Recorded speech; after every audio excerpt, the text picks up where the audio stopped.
প্রিয় দর্শক, প্রীতি নিন, শুভেচ্ছা নিন। আপনাদের সামনে হাজির হয়েছি আমি একা নয়, দ্বৈতভাবে। আমার সঙ্গে মুখোমুখি হয়েছেন আজকে নরেন্দ্র মোদীর ভারত যে বড় কঠিন ঠাঁই, এটা যদি এখনো না বুঝে থাকেন ট্রাম্প, তবে আগামী দিনে আরো কঠিন মূল্য চুকিয়ে এই সত্যটি তাকে বুঝতে হবে।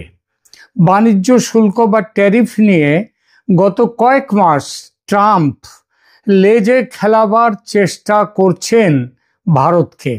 ঝুলিয়ে রেখেছেন দ্বিপাক্ষিক বাণিজ্য চুক্তি স্বাক্ষরের বিষয়টি এবং ঝুলিয়ে রেখে বুলিং চালিয়ে যাচ্ছেন, ভারতের ওপর প্রেশার ক্রিয়েট করছেন। বিশ্বের বেশিরভাগ দেশ তারা ট্রাম্পের এই চাপের কাছে নতি স্বীকার করেছে। ফলে ট্রাম্পের এই বুলিং পলিটিক্স সেটা ফল দিয়েছে। যাকে বলে সারেন্ডার করা, তাই করেছে অন্য দেশগুলো, বেশিরভাগ দেশই। কিন্তু ভারত বুঝিয়ে দিল যে ভারত কারো কেনা গোলাম নয়। সে যেমন আমেরিকার সঙ্গে আছে তেমনই আছে রাশিয়ার সঙ্গে। আর এক্ষেত্রে যেটা নিজের দেশের স্বার্থে বেশি কাজ দেবে সেটাই করবে ভারত। আর এই সমদূরত্ব রাখার রাজনীতি এতটাই কার্যকর যে 140 কোটি মানুষের এই বিশাল বাজারকে উপেক্ষা করার সাহস ও ক্ষমতা কারো নেই। এই দেখুন না, কয়েকদিন আগে আমেরিকা ভারত প্রতিরক্ষা চুক্তি হলো, আর সেটা দেখে ভ্লাদিমির পুতিন ভারতে ছুটে এলেন রুশ ভারত প্রতিরক্ষা ও বাণিজ্য সমেত এক গাদা চুক্তি করতে। আর এটা দেখে ট্রাম্প সাহেবের রক্তচাপ বেড়ে গেছে। এখনকার আলোচনা আমেরিকার এই রক্তচাপ বেড়ে যাওয়ার কারণ ও রুশ ভারত সম্পর্ক আরো ঘনিষ্ঠ হওয়াটা বিশ্বের ভূ রাজনীতি, বিশেষ করে এই উপমহাদেশের ভূ রাজনীতিতে কি প্রভাব ফেলতে চলেছে সেই বিষয়টি নিয়ে। রুশ প্রেসিডেন্ট ভ্লাদিমির পুতিনের ভারত সফরে, তিনি ডিসেম্বর 4 এবং 5 তিনি ভারত সফরে এসছেন। এমন কয়েকটি বিষয় রয়েছে যা আমেরিকার জন্য গুরুত্বপূর্ণ উদ্বেগের কারণ হয়েছে। এদের মধ্যে সবচেয়ে উল্লেখযোগ্য প্রতিরক্ষা ও প্রযুক্তি বিষয়ক সহযোগিতা। মনে রাখতে হবে, পুতিনকে অভ্যর্থনা জানাবার জন্যে গতকাল নয়াদিল্লির বিমানবন্দরে হাজির হয়েছিলেন স্বয়ং নরেন্দ্র মোদী। এটা একটা বড় বার্তা দেয়। তো রুশ ভারত সম্পর্কের সবচেয়ে যে বড় উদ্বেগ হলো আমেরিকার কাছে, সেটা হলো এই প্রতিরক্ষা প্রযুক্তি বিষয়ক সহযোগিতা। অত্যাধুনিক রক্ষণাত্মক ব্যবস্থার ক্রয় করা, এবং শুধু ক্রয় করা নয়, ভারতেও সেই সমস্ত রাশিয়ান সেই সমস্ত রক্ষণাত্মক ব্যবস্থা, অস্ত্র ইত্যাদি সহ উৎপাদন করা, অর্থাৎ ভারত রুশ যৌথভাবে এইটা উৎপাদন করা, এটা হচ্ছে সবথেকে আমেরিকার উদ্বেগের বিষয়।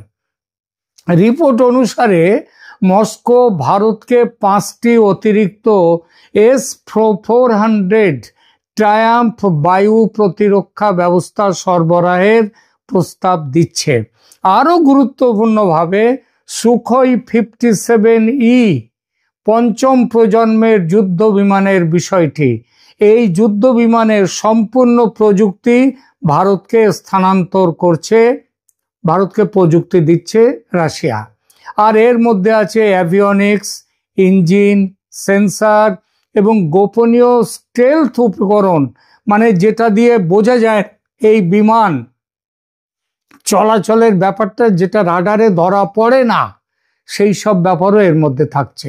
এই ধরনের চুক্তি ভারতকে উন্নত সামরিক সক্ষমতা প্রদান করবে এবং একই সাথে রাশিয়ার যুদ্ধ সংক্রান্ত যে রাজস্ব আয়, সেই আয় বিপুলভাবে বাড়িয়ে দেবে। S-500 এয়ার ডিফেন্স সিস্টেম, যেটা S-400 এর থেকে আরও ওপরের, সেই ডিফেন্স সিস্টেমও আলোচনায় আছে ভারতকে দেয়ার। এই S-500 600 কিলোমিটার পর্যন্ত ব্যালিস্টিক লক্ষ্য এবং 400 কিলোমিটার পর্যন্ত বিমান মানে ব্যালিস্টিক মিসাইলকে আটকাবে এবং 400 কিলোমিটার পর্যন্ত বিমানকে আটকে দেবে, এর ক্ষমতা আছে। দ্বিতীয় বড় উদ্বেগ যেটা আমেরিকার, সেটা হলো ভারতের রাশিয়ান তেল আমদানি বজায় রাখা। ভারত বর্তমানে রাশিয়ার তেল আমদানিতে শীর্ষস্থানে।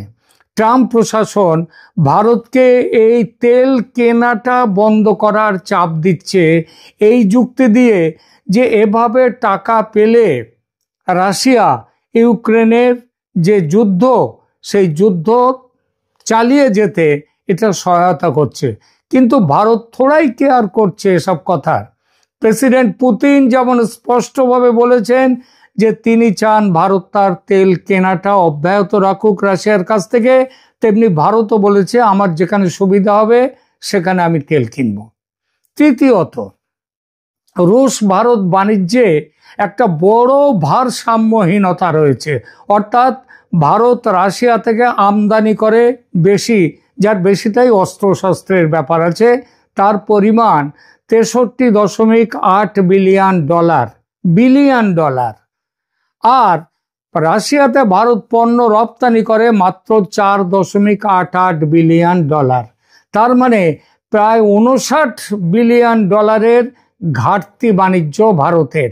রাশিয়া এই ভারসাম্যহীনতা নিয়ে খুব চিন্তিত এবং ভারতীয় পণ্য, বিশেষ করে ফার্মাসিউটিক্যাল, ওষুধপত্র, অটোমেটিভ গাড়ির যন্ত্রপাতি এবং কৃষি পণ্য, সেটা ক্রয় বেশ বড় সড়ো রকম বাড়িয়ে দেবে বলে কথা দিয়েছে, যাতে ভারতের বাণিজ্য ঘাটতি কমে যায়।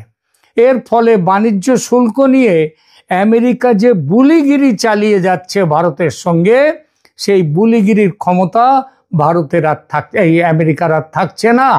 এটা বুঝতে পেরেছে আমেরিকা, এবং যার জন্যে পুতিন চলে যাওয়ার পর দিন, ডিসেম্বরের প্রথম সপ্তাহে 5 তারিখে পুতিন চলে যাবেন, 5 তারিখ রাত্রে, এবং তারপরে এই 7 তারিখ নাগাদই চলে আসছেন আমেরিকা থেকে নতুন এক প্রতিনিধি দল বাণিজ্য চুক্তি, শুল্ক চুক্তি, সেটাকে ফাইনালাইজ করতে। তার মানে কি বোঝা গেল? বোঝা গেল এইটাই যে চাপে না পড়লে বিড়াল গাছে ওঠে না, চাপ পেলে মানে ভয় পেলে বিড়াল গাছে উঠবে। কিন্তু এহ বাহ্য, আগে কহো আর। রুশ ভারত এই যে নৈকট্য, এই নৈকট্য বিশ্ব ভূরাজনীতিতে কি প্রভাব ফেলবে? রাশিয়ার সবচেয়ে বড় বন্ধু হয়ে গেল ভারত, চীন অনেক দূরে চলে গেল রাশিয়া থেকে। আর আমেরিকার অবস্থা এমনই যে এই সুযোগে চীনকে যে কাছে টেনে নেবে তারও উপায় নেই। তাহলে আরো অতলে তলিয়ে যাবে আমেরিকার অর্থনৈতিক পরিস্থিতি।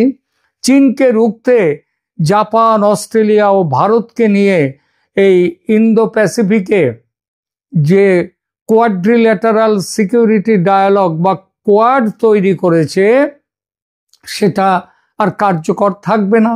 সুতরাং ভারতের কাছ থেকে কিল খেয়ে কিল হজম করা ছাড়া আমেরিকার সামনে আর কোনো রাস্তা নেই। আর এর কি প্রভাব পড়বে বাংলাদেশের ওপর? এবার সেই প্রসঙ্গে দুই কথা। ইউনুসকে নিয়ে আমেরিকা এখনো নানান খেলা খেলতে চাইছে, ঝেড়ে কাশছে না আমেরিকা।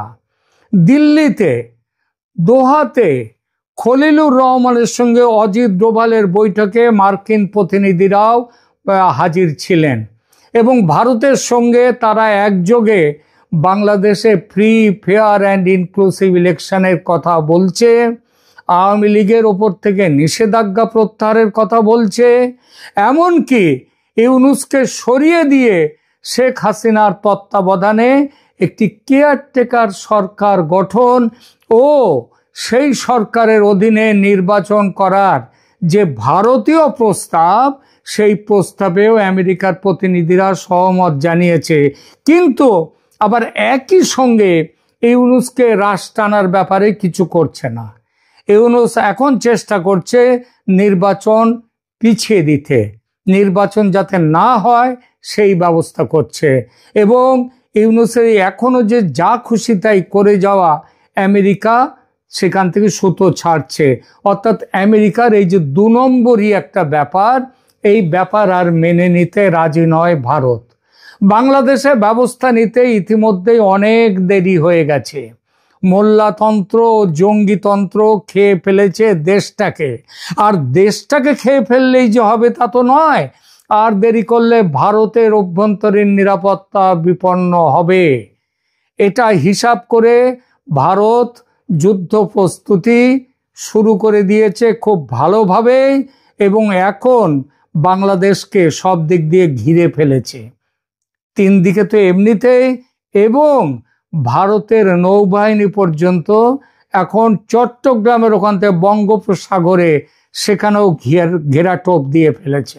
ভারত জানে বাংলাদেশের সামরিক অভিযান যদি এই মুহূর্তে চালানো হয়, আমেরিকা কিছুতেই ভারতের বিরুদ্ধে যেতে পারবে না।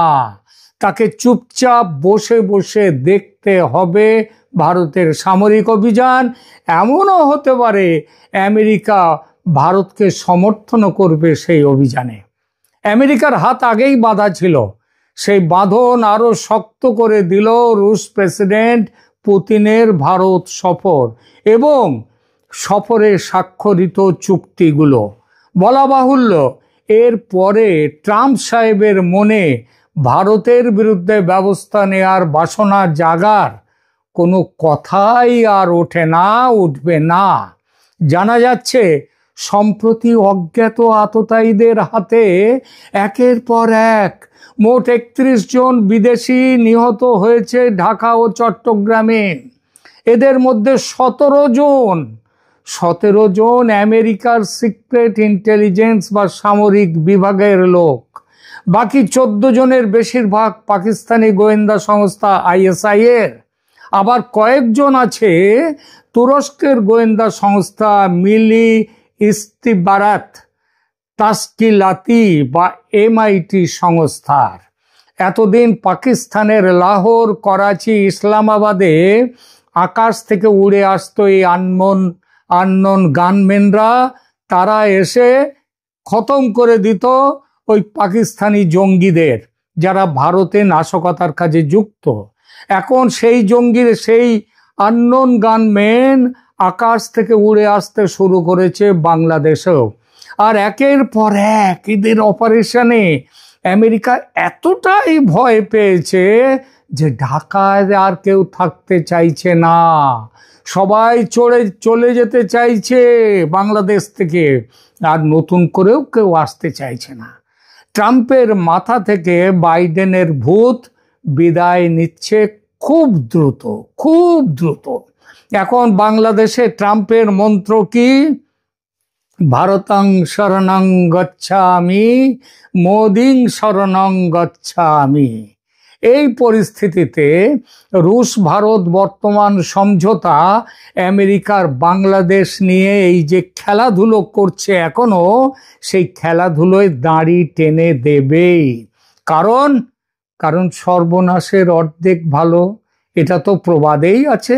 বাংলাদেশে ভারতের অপারেশন ইতিমধ্যেই শুরু হয়ে গেছে, আর অপারেশন শেষ হতে খুব বেশি দেরি হবে না। আমেরিকা এটা বুঝেছে। ধন্যবাদ।